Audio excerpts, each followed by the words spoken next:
Good morning, good afternoon, good evening, whatever time of day it is, and welcome back to the Light the W podcast. Mahal Domingo Anderson, joined by Jeff Budke. Only like the second time over the past month. It's been we've been busy. We've been busy. I saw Mahal's dad in the wild. What a stud. Thanks for listening. Always good to see a fan. Always good to see fans in the wild. It's It's always rare. good. It's rare. It's a very small crowd, but when we see them, We have passionate fans when they come up and see us, Jeff. hmm You had Cody on last week. Fantastic episode. Um, Thanks again to Cody for coming on. Sure, we'll have him on again at some point in the future, whether it's October, soon, October, October. when we're in the World Series, inevitably, because of course we are. I don't think the Dodgers are going to be there. That's, I am that's why sipping Cody's the going to be there. Brew Crew tea. I'm sipping it. Are you? I'm all in. Okay. All right. That team is phenomenal. There's a lot going right with that team. Mariners faced them a week and a half ago now, and they got 22-0. And I declare the Mariners dead. I Since then, remember the that. Mariners are 5-4 We're back. and playing great baseball. We are back. It's a miracle. We're 64-70, 2.5 games back of first place in the division against Houston. I mean, how are we feeling? Confidence levels? Are we back? Is Cal back? The Chicago Cubs series was great, but every single game felt like we were going to lose. Monday and Tuesday felt like a good team beating another good team at home. It felt great. I was there on Monday, and we gave up a run in the first inning. Zach Wheeler on the bump, and I'm like, this game is over. We are screwed. And we put a five-piece up. Our first six batters reach. Naylor trying to stretch a single into a double. My man, that's enough. But the vibes were awesome. The place was packed. The team looks good. We can talk about yesterday too. Yeah, I But mean, Monday and Tuesday let's were let's sick. start with the positives. Let's start with the positives. I mean, even like the Cubs series, like people talk about how it felt like the Mariners could have easily been swept, and like, yes, that is true. Yes, they maybe should have gotten swept or lost that series, but it's a sign of growth for me around this team to see them win those games. Like to be down against it and be sort of behind and going against what should happen in a game and winning that game, that's different for this team. That's something that this team has lacked all season, and it's part of why they are, 6 games below 500 today. If you had gotten better results in 3 games that it looks like you were going to lose, or 3 games that you were ahead of and you were able to hold it, like this team is 500, this team's in first place.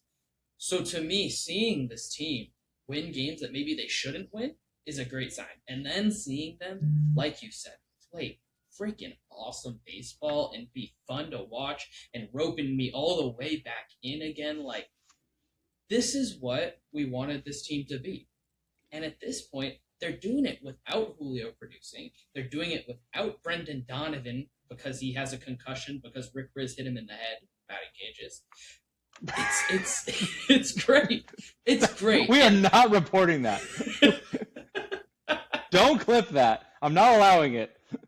that's going on every social page, Jeff. Oh my All of it. gosh. All of it. Uh, but in all seriousness, like this team is playing better baseball. And 2 weeks ago, I was like, can this team win 12 of 14 games, or however many games it is against the A's and the Angels in September? And now I'm sitting here today and saying, yeah, I actually think that they can because Yeah. they're playing good baseball, and I have faith in this roster once again because they're starting to show who they are supposed to be. We haven't seen a confident Mariners team play since June, that first week of June. They actually look like, oh, we lost the lead. We might be okay. Oh, we have a chance to add runs here. We don't have to just hit home runs. We can hit home runs and singles and doubles, and we're allowed to do those things. And it's beautiful. Like this team has not been a team all year to be able to win game one and game two in a series. And specifically, I look at game one, right? This team is 20-21 overall this season in series openers. They're 2-8 since the All Star break in series openers. Those two wins are these past two series. It's coinciding with this team playing better baseball. And well, yeah, you threw a little bit of a punt lineup yesterday. I actually don't have as big of a problem with it because you did what you needed to do in the series. You have a tough pitching matchup on the mound. You're allowing guys that have been dealing with injuries. We know Josh Naylor has been dealing with injuries. You let him have 2 days off in a row. That helps him get healthier. That helps him be in a better spot to produce here in Toronto this weekend. I actually like it. And being able to see them be able to give days off to guys that you want in the lineup every single day is growth for this team. And it means that this team is doing more of the things that they are supposed to do. I couldn't say anything better. One thing, we won that Houston Road Series. We won two home series against teams with far better records than us. It's so nice knowing, like, hey, Logan Gilbert's going out there. We have an ace. We have a stud that's going to go out there and put on a show. Oh, Tuesday night, I didn't love pulling Kirby. Ferrer comes in, lefty on left, gets an out, and then Munoz was dialed in the ninth inning. I know we had a 4-1 lead. It's not as scary, but like he's throwing those heaters, and he didn't throw a slider until the last pitch. He was saving it, didn't need to use it. Through what, like 18 pitches, 16 of them were fastballs. Guys are playing up to what we thought they could do, and our team is winning. What are the odds? The Mariners are playing to the back of the baseball card, and that's not something that they've done all year. And that's a good sign. Like even pulling Oh, George it's Kirby, right? Like I like that decision in some ways because for getting one out, okay, he can throw the next day, right? Like it's not like he's getting a full off day, right? But he's not also getting a full workload, and it's allowing you to win games. And I want to see this team more than anything win games. And over the past 2 weeks, they've been able to do that, let's coinciding with when I left Seattle. bury Toronto. End their season. We can end it this weekend. How It satisfying. it's not like, oh, we can win the series. Oh, it'd be good for us or whatever. Oh, win. No, bury that team. The team that ended your season a year ago, you can literally do it this weekend. You can take them out, and they have no shot of recovery. It's 0-3 is great. done. It's great. And it's got to start with the first game of the series. Go win the first game of the series again. This is not something that this team has done consistently enough this year. And more often than not, even when they win that first game, they still end up in a rubber match in the final game. Like this team has only won the first 2 games of a 3-game series this year 7 times. They've only been in a game that doesn't really matter in the third game of the series 7 times this year. That's good, right? Like doing that more is what you need. When asked on Wednesday who is pitching on Friday, Dan Wilson responded with, "Not sure yet." Add that to the top 50 things that Dan says that are really, really, really stupid. I hope it's a lie. If it was a lie, that's fine. Like if he just doesn't want Toronto to know that Kate Anderson is going Saturday or whoever, I don't care. But you and I both know in our hearts that he does not know the answer. And that is, again, another crime of Dan Wilson's. What if though it's the front office hiding it from Dan Wilson, but because the ownership won't let them fire him, so at this point they're just separating themselves from him. That's not acceptable. Hard Knocks is killing the Mariners, by the way. Watching an organization communicate, watching an organization hold people accountable. I understand they're different. I understand. If you want to be like, Jeff, you're an idiot, they're completely different, agreed. But human connection alone, it's like watching the sun and the moon at separate times when I go from Hard Knocks to the Mariners or vice versa. You're sounding like Brock Heward right now, No! relating the Mariners with every take to the Seahawks in football. Hashtag thanks, Sam Rice. uh, That's on me. That's on me. You're right. I feel but called I, but out I like accurately. your point. I I feel actually think accurately your called point out. is valid. Your You're point wearing is a valid, Seahawks right? hat. I am wearing a Seahawks hat. I got Seahawks stuff all over my walls. Like at this point, I'm transitioning to football season and being like, let's listen on Trayvon Diggs. Let's listen to about Terrion Arnold and see what people think about that. Like, there's so much going on in the football world that I'm like, oh, let's listen to some of this instead of me being like, all Mariners all day, all the time, because this team is draining. Mm-hmm. Yet over the weekend and the first half of this week, this team wasn't draining. This team was fun. This team was exciting. This team had moments of freaking joy. Like that Randy home run, freaking an incredible moment. I've been talking ever since 2022, like ever since the 2023 season and beyond. This team has lacked those just legendary, iconic, like I'm going to remember this moment for forever. The Dylan Moore home run against the Astros in 2021. Like there's these moments that you're going to think back to and remember and be like, that's part of why I'm a baseball fan. That made me fall in love with this team more. That Randy Arozarena game, that Randy Arozarena homer, like that's one of those moments for people. And while I wasn't watching it live because I was watching a Division 3 men's soccer preseason game, like that moment still stands there. That moment still stands there. I haven't had the opportunity to really let it sink in the game that Randy had, and I don't want to speak hyperbolically. It's one of the greatest Mariners performances of all time. Yeah. Like individual game. It's Yeah. crazy. I mean, I it made me think of in April when I was at the Big A, sitting in the right field corner, and Joe Adell robbed 3 home runs, which is more unique. Yeah. But I'd almost argue what Randy did on Saturday was a crazier game. Leadoff home run, robbed home run, and then a walk off home. Like that's a ridiculous game. That's a great poll. Which game would you rather have? I would love to know the answer to that. Like I who think I what take the Randy game. I think I take the Randy game too because you get the celebration at the end. Well, and They're you're pretty getting similar. Yeah. they're similar, but you're also getting the offense and defensive sides of Randy's game. Like Joe Adell's game is an incredible defensive masterpiece of a game, right? Randy's is an all-around fantastic game that impacts this team at a late point of the season, whereas Joe Adell did it for the Los Angeles Angels of Anaheim in In 2026 in in April. April. Yeah. Man, speaking of big moments, have you heard of Gino Suarez? Do you know who Eugenio is? Who's Because that? we did not take him off waivers for some reason, and I understand the like logical side of it. It makes zero sense to me why Adam Jude was defending this, why people were like it was never going to happen. I feel like I'm romantic about baseball, but I'm not emotional. I am emotional about baseball. I feel like I can look at both sides of the coin. Adding Gino for free for 3 mil, like how much did we save with Castillo? I don't understand what this is. Shouldn't have even been a debate. Just do it. Yeah, I mean, like I'm leaning on the side of like just do it, especially because it's like you bring him in for a couple weeks and it's like okay, it's not working, he's not pretty okay, you get rid of him, you waive him. Like it doesn't matter. Like this team is too penny pinching on their money. You just say okay, let's go see if they can make this $3 million worth it. Let's go see if this $3 million that we invest in this guy that we know is a leader in this clubhouse, that we know these guys loves, that we know this fan base loves, that we know is going to bring people into our stadium spending money.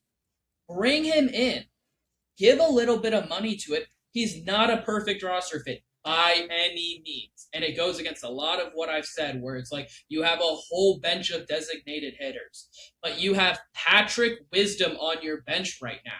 I don't care. I don't care. Patrick Wisdom's on your bench. Gino Suarez is a much better leader. His bat has been 10% above league average since I think July 1st. I'm pretty sure. Like Yeah. he's a right-handed hitting infielder that you need. Like it made sense on so many levels that you're saying Michael Arroyo's gonna play third base. This guy can't play second base. No. Like, let's be so freaking for real right now. Let's be so for real. We're like a serious injury away from needing Gino.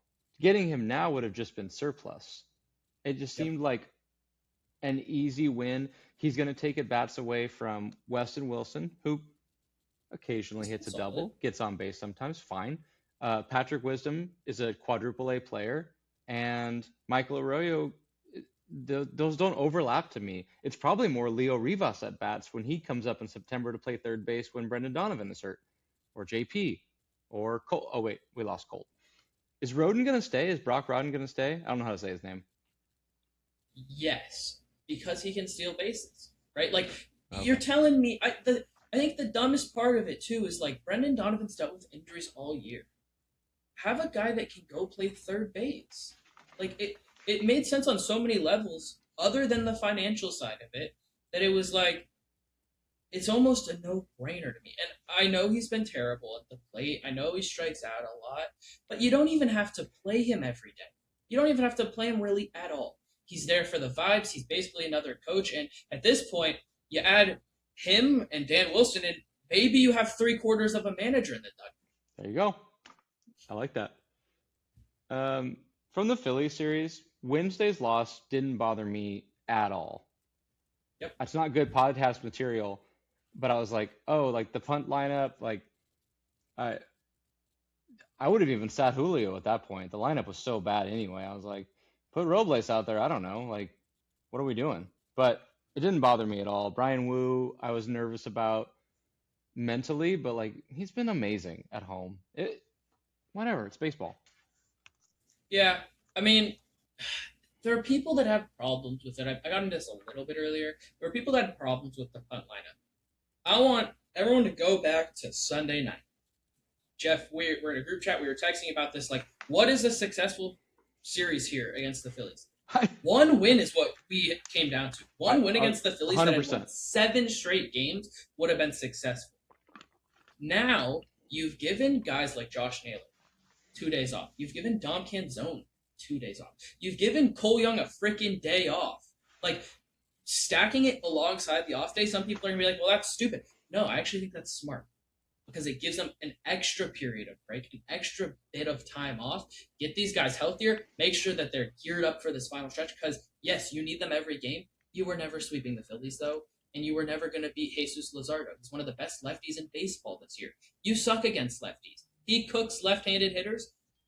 You weren't doing We it. suck against bad lefties. Exactly.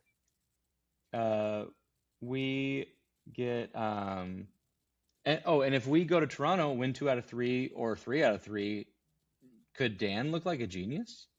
No, he'd look Well, I smart. mean, it was so smart, in my opinion, that I don't think Dan could have come up with it.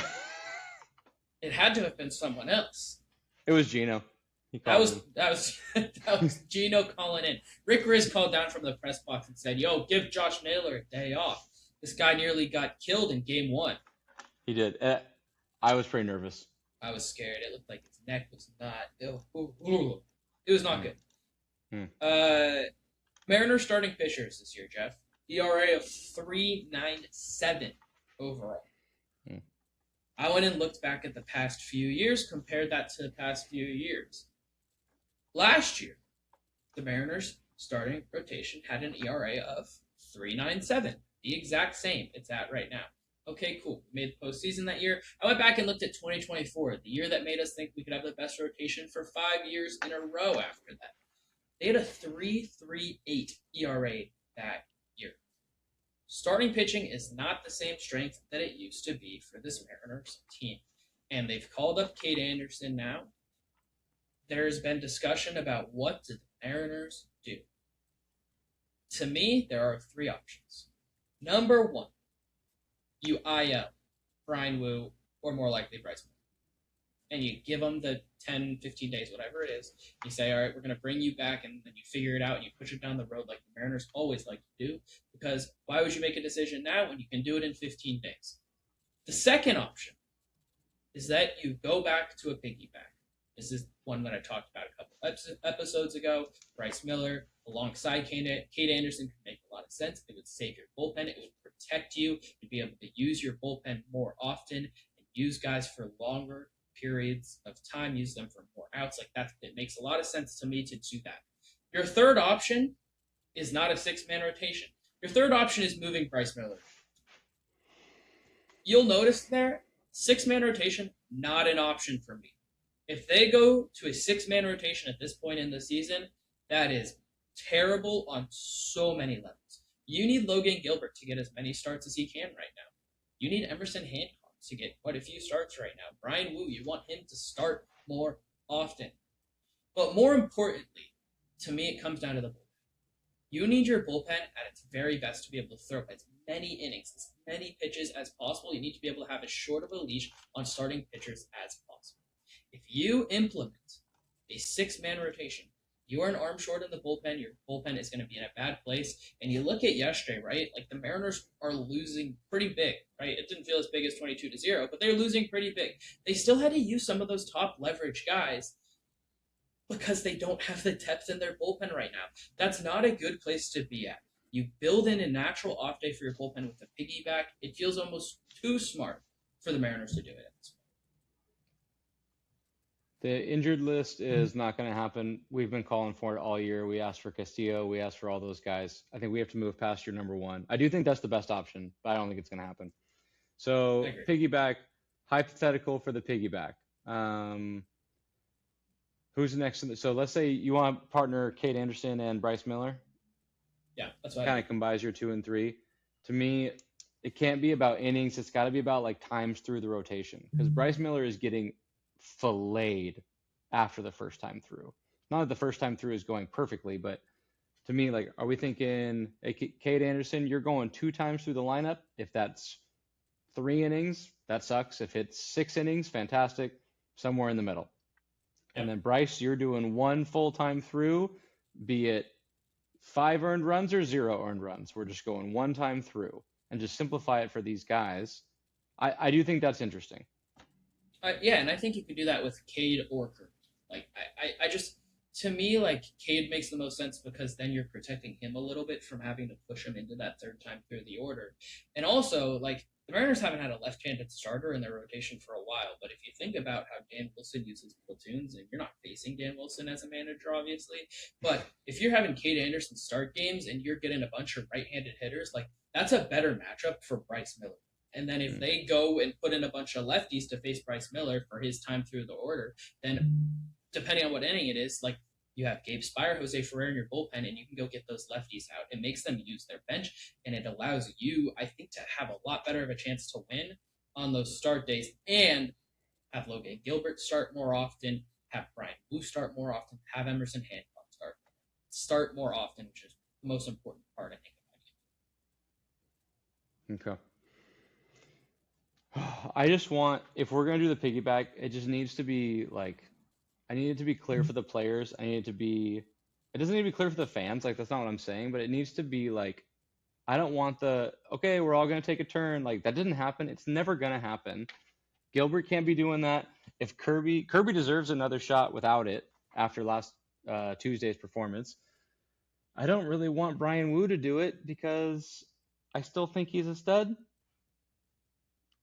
Yeah, I So tend to agree. sure, Cade, Hancock, Miller, we got to figure out something there. And I mean, Miller's the guy you have to take action on. Like, you look at his last 8 starts; he's thrown 41 and a third innings. Like, Jeff, what do you think his ERA is? What would your guess be? Which one? Which Eight one? starts, 41 and a third innings for Bryce in his last 8 starts. Oh, it's horrible. I know we're 0-8. I think the answer is going to be like, I don't want to ruin the game here. I'll say 7. You're right, it's just above 7, Jeez.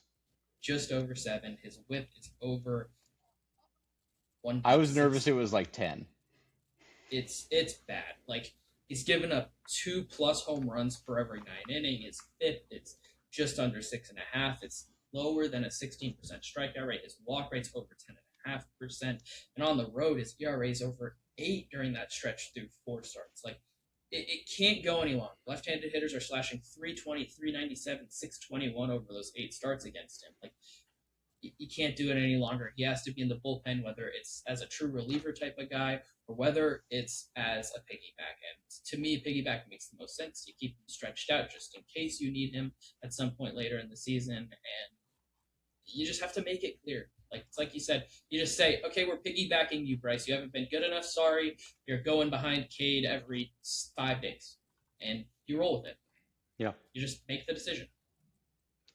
At this point, I don't know what he would be able to say to like argue with that. I can't even imagine an argument that would be logical at that point. Yep, and it sucks. It sucks that it's come to that, but like, you have to win games, and this gives you the shot to win games. Yeah. It is super early, and I know that we are still a little nervous. I've been really impressed with Carlos Vargas in the times I have seen him. I've seen him pitch, I think, 2 of the 3 times, and he just looks sharp. I didn't expect that at all. I mean, obviously they brought him up, but it felt like 50-50 necessity versus like readiness. but dude looks kind of ready. We'll see, Yeah. but worth monitoring. I know it's a running joke that Jeff Passan called the Mariners fan base spoiled one time, but like legitimately, I think we've been a little bit spoiled with the bullpen. Like Carlos Vargas is so much better than some of these guys that they have had in their bullpen. Like he's a true mid-leverage guy, and they just haven't had that luxury this year. Like it's gonna be the same thing I think when Cooper Criswell gets back. Like those two Yeah, guys in the middle of your bullpen is gonna make a massive difference compared to what you've had. it'll make Dan's job easier, and good God, do we need that to Yes. happen? No more Uh, rep, please. no, no, golf. Dan having a nickname for him. All right, I got one for. Are you still going on pitching? I'm good. Let's rock. I got something for you. You're gonna love it. Okay, the Kansas City Royals are in fifth place in the American League Central. They are 11 and a half games back. They are currently closer to the AL Central lead than the Guardians were a year ago at this time.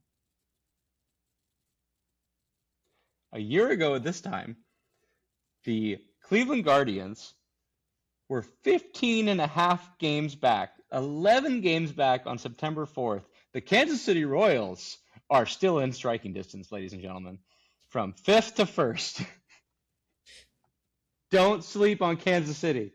It's not over till it's over. You gotta Let's wait till you're go. mathematically out of it, right? The Rockies got eliminated today, sadly, from NL R.I.P. West contention. RIP. R.I.P. They call it. Sorry, fellas. First one. First It's casualty. unfortunate. I knew The you'd Mariners love can that. do it, man. The Mariners can freaking do it. Like, Oh, Mariners let's are winning the go. West. The Let's Mariners are winning the go. West. There is Let's go. no circumstance where those terrible Texas teams are going to finish well. It's not happening. Yeah, I mean, I went and looked at Houston's schedule coming up, and from the start of September for the first couple of weeks of it, they got three against the White Sox at home, three against the D-backs at home, and then they have a freaking gauntlet of a road trip. Three at Philadelphia, who are 38 and 30 at home, and then they got a three-game set in Tampa, who are 43 and 23 at the freaking Trump. That's your chance to go and ambush them. During that stretch, you have Texas for three, Athletics for four, Athletics for three more, and the Angels for three. That's your chance that weekend where they're in Tampa and you're in Sacramento.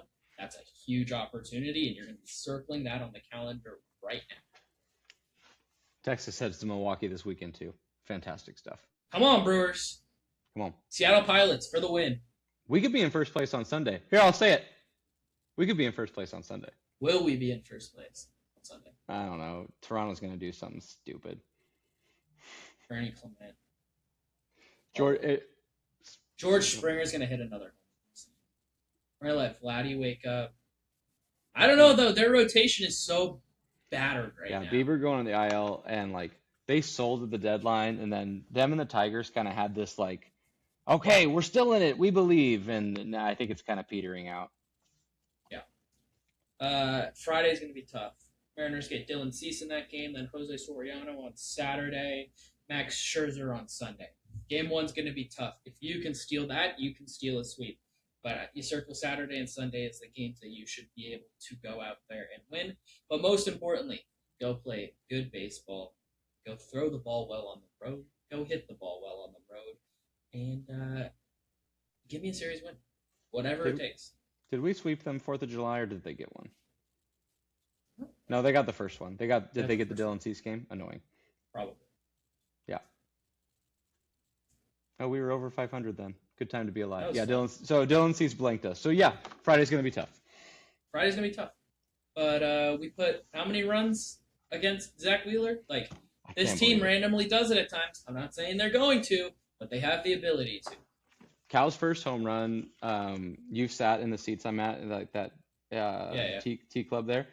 It went in the air, and you could hear it, and it sounded like a home run, but it was so high in the air that I was like, "Come on, people, it's a fly ball," and that thing just kept going. I don't know if I've ever seen a home run hit that high in person. Your reaction was the same as Goldie on the call. Goldie was like, "Oh, high fly. Oh, it's really carrying there." Yeah, kept It going. it was just going. Where does that 3 home run Cal game rank for you in your Mariners moments this season? I feel like that might be top 5. For me seeing live, it was really high. But like just in general, it's crazy that Randy's performance a few days before was better, 2 days before. So like it's kind of weird to put it in context. But a 3 homer night in front of the crowd against a great team, against With a the Cy season Young, he's having, yeah. man, If Cal it does was pretty that sweet. 12 more times, he's gonna what at 60 home runs? Like that's all we gotta He do, can do baby. it. He can do it. He might get 3 this weekend in Toronto. Like, Dude, there's no way Toronto fans are pumped that he's hitting the ball right now. I hope he continues it. They need it. They need it. A big month from Cal here would go a long way towards pushing us to the postseason. That's all I got. I'm happy. I'm excited. Go M's. Agreed, agreed, agreed. Mariners need another series win this weekend. Road trip to Toronto, then Boston at the start of next week. I'll be back with you Monday morning to talk about, hopefully, another series win. Till then, though, as always, go M's. Peace.